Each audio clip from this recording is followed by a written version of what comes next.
Hello, welcome to Bognor Regis, Chris's N Gauge. Welcome back. First of all, I'd like to say thank you to all my new subscribers. I've now got 434 subscribers. That's nearly 40 up in the last couple of weeks due to the International N Gauge show video that I put on here. And I can't believe it, but I've actually had over 2,500 views of just that one video, which is phenomenal. So thank you very much. To those of you that have just joined and those that are not aware, I'm presently unemployed at the moment, so finances are a bit tight. It will change in March when I become a senior citizen, but in the meantime I will be cracking on with the layout, so don't think it's been put away. But it has been a sad month, I'm afraid. My dear dog Candy passed away last month, only 10 years old, and as you can appreciate, to me it's a child. I've lost my child, and it's broken my heart and the wife's, and we're a little bit lost at the moment. Not the best thing I can have in my present mental condition, but we're getting past it, and I have been up in the loft today, but it's been very hard going. But anyway, enough of that. What I've got in today, a very short one I hope, is that I've got a number of things here that I've been looking at, and the first one I want to show you is my diesel locomotive. Now, I acquired that about 6 months ago, and the reason why I bought it is it's pronounced ALYCIDON, I think, ALYCIDON, and it's discontinued, and I wanted a diesel because one of these used to come in and out of Bognor on a regular basis, bringing people down to the seaside, I believe from London, and I also wanted a powerful diesel to pull a track cleaner. Can't think of the name of the one I'm looking at, but it's the brass heavy one, so I wanted something very powerful to pull it. So I bought this one while I could get it brand new. For the life of me, I can't remember who from, but I've only recently got it out. I've run it in, beautiful. I attached my coaches to it, and they kept coming off. And the reason being is when you take the bogie off,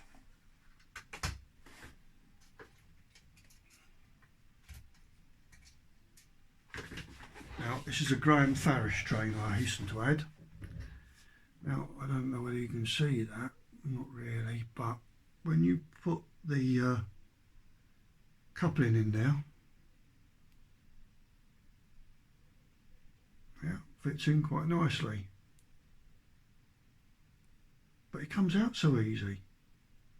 It's, you know, it's not hard to push in, and it's certainly not hard to pull out. Brand new. So as soon as you start sticking 6 or more coaches on there, on a flat level, the weight of the coaches just simply pull it out. So I'm not happy about that, and it's the same on the other bogie. So it's I've looked at it, there's nothing wrong, it's not damaged. I just think it's pretty flimsy. But now I've got a number of Daypole steam trains, same sort of connection, sturdy as anything, no problems whatsoever. So I don't know what to do about that. The only thing is, I suppose I could glue it in, but I'm not over keen on those sort of couplings, and I do rather like the Hunt couplings, especially the new Elite ones.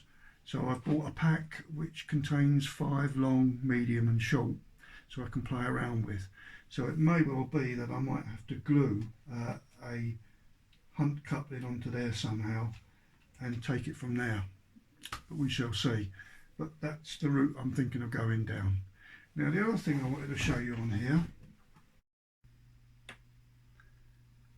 now my mate John from Exhaven Harbour helped me get some screws so I could screw my track down temporarily, but being a bit of a ham-fisted idiot, I was damaging the sleepers too much, so I was looking for something else, and this is what I found on Amazon. They are well, the ones I've got are 2x8 self-tapping screws, Phillips pan head with washer screw, 50 for £7.9. They're brilliant. They go straight between the tracks, don't touch anything, and of course they screw down nicely with that washer on there and hold the track very firmly, which I'll show you when I go up in the loft. So that's where we stand. We'll go up in the loft now and I'll show you exactly what I've done up there, and I'll meet you down here again and finish off. Apologies for the state of the loft, but as you can appreciate, of late I've not wanted to come up here or do anything, but I'm getting better. So that's my test track. It's Peco set track, so no mucking around. I'm going to build a board for it that size. It will be properly wired in for DC and DCC, and what I want it to do is to slide under the main layout, so that when I need to run a train in or do something to make sure trains or coaches are running properly, I can slide that out and play around with it to my heart's content. When I finish, just slide it in out of the way. It's also something that the grandkids might want to play on while I'm up here. Presently I've got my Flying Scotsman from Daypole running on that. Now I purchased that from the Daypole stand at the International N Gauge show 2019, and I got that for £100, and I've never run it until now. I've had it half an hour going forwards, and now it's nearly half an hour going backwards, and when that's running I want to put some coaches on it, and you'll see over the back there, just there, there's 6 brand new coaches I got from the International N Gauge show this year, and we'll see how it goes. Now just here you have my gradient. It's 1% roughly, maybe fraction over. It's very awkward to tie it down unless you're building it properly. So that is what I want to do a test run with my Flying Scotsman and 6 or more coaches. If it can get up that, then I should have no problems for the layout going to the upper level. Now over here I have some screws, the ones I showed you at the beginning of the video. Oops, there they are, dinky little things. And the beauty of these is they've got their own fitted washer, as you can see, which is great.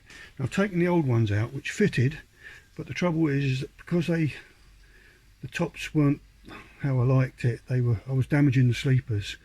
With these they fit nicely between the sleepers and hold them down very comfortable, as you can see. That's not moving anywhere, that. So that is what I'm now using. I got them off of Amazon, as you saw at the beginning. The only thing is I might want one slightly longer, not too sure, but if I do I know where to get them now. But they are brilliant. Now over here we have the curved section.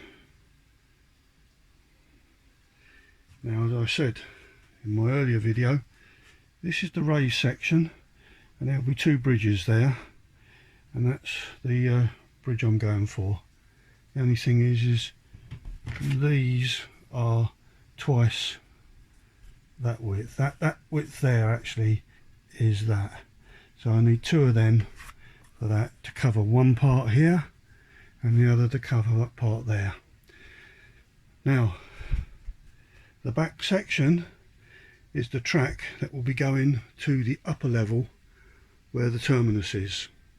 Now what I've done here is basically I've got Worldwide Scenics underlay. I think it's Worldwide Scenics, I'm not too sure now. Anyway, It's the American company. That's their underlay. That's the one I'm going to use.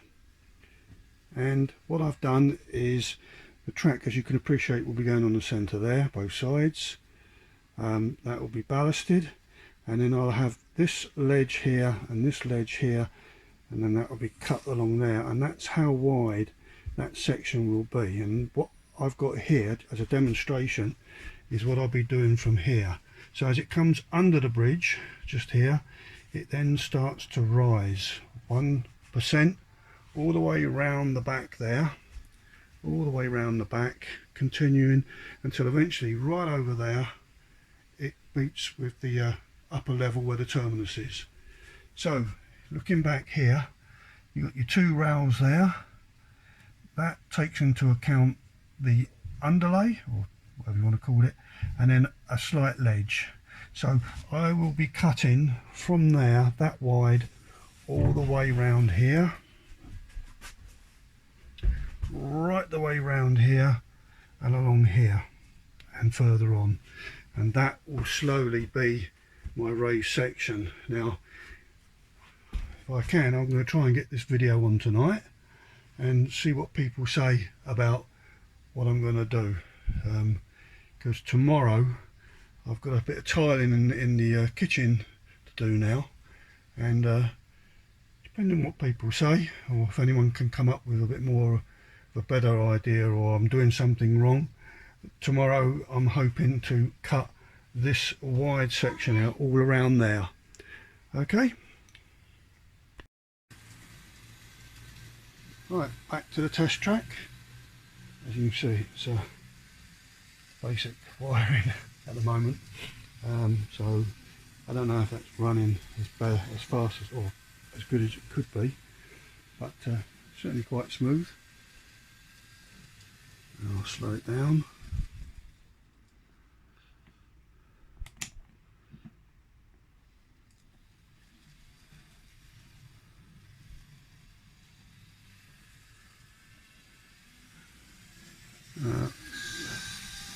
That's flat out.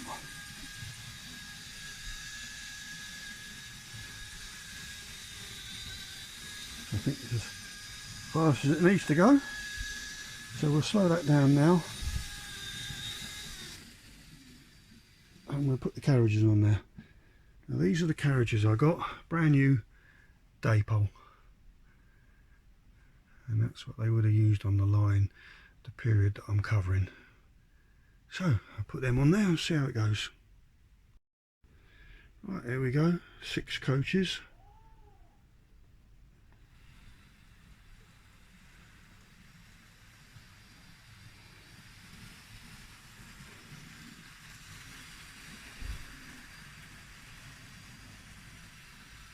Putting quite nicely.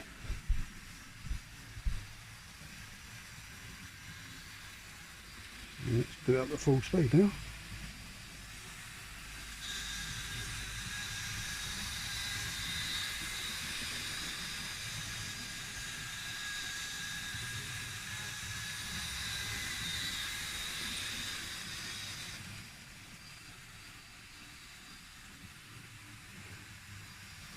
Let's see what she's like in reverse.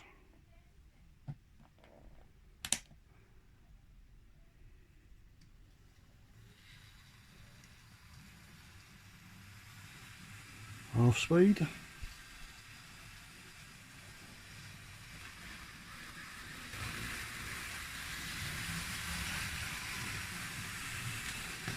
Oh! There you are. The track's not screwed down or anything, and it does move, but so far I'm quite happy. Right, back down here. Yeah, it kept derailing. I don't think there's anything wrong with the carriages or the train. When it's going forward, it's fine. I can put it on top speed, no problem at all. It only happens on when I'm reversing. Now, bearing in mind the track isn't fixed down, so it does move a little bit when I'm walking by. So the joins aren't spot on, and of course I've only got that power pushed in on one part. You know, when it's got power connected all round it, it should run a lot smoother. So I'm not going to muck around with that until I've got it fixed to a baseboard. But other than that, I'm really happy with my my train, my Flying Scotsman. I've got a number of other trains that I want to run in, so at least I can run them in on there. And the next video I'll be doing will be to show you what I'm going to do with the loop at the far end as a result of what people suggest or say, yep, it's a good idea, what I'm going to be doing. And also I'll do some demonstrations on the incline as to how the Flying Scotsman can pull 6 or more coaches up there, because if it can't pull more than 6, I'm in stuck, because that's where the terminus is. It's the main terminus, and I want trains going up there with lots of carriages as it did in reality. So I'll get back to you as soon as I hear results of what I've put on here. So keep safe, and I'll see you in a meanwhile. Thanks very much. Bye.